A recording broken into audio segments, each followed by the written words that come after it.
mo dẹ̀ róhùn fújì mo dẹ̀ ẹ̀bùn ní ẹ gbàgbé ọjíwèrè ọjíwèrè ẹ tí ó bá dẹ́bùn ẹ̀ ò lè rí wèrè ẹ̀kọ́ jí tó bá jí ó jí fóní ààrẹ ẹ mọ oní fújì tó wà ní tí bá kọ nígbà yẹn tí mi bá rọwọ́ mú kọ́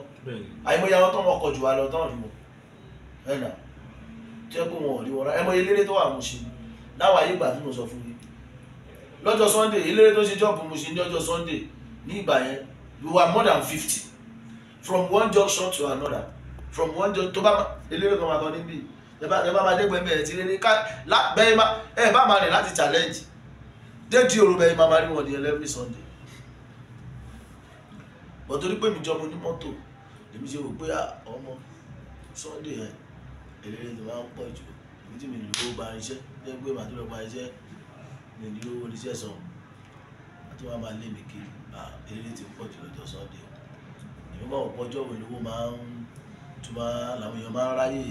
tó máa ń wà lọ́wọ́ wọn ní Mushin Òṣòdì local government ọmọ pé ibi tí music wa mọ̀ ń bà yẹn náà nìyẹn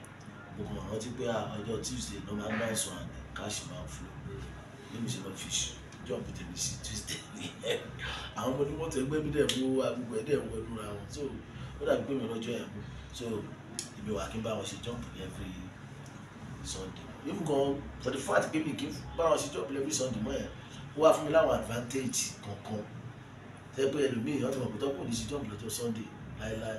àwọn ẹlòmíì máa pè mí fún ara wọn ni pé tọ́pẹ́ abẹ́ kò ṣe ṣòfò àwọn fún mi lówó kò ní jẹ́ pé mi ló máa tún lọ fowó mi gba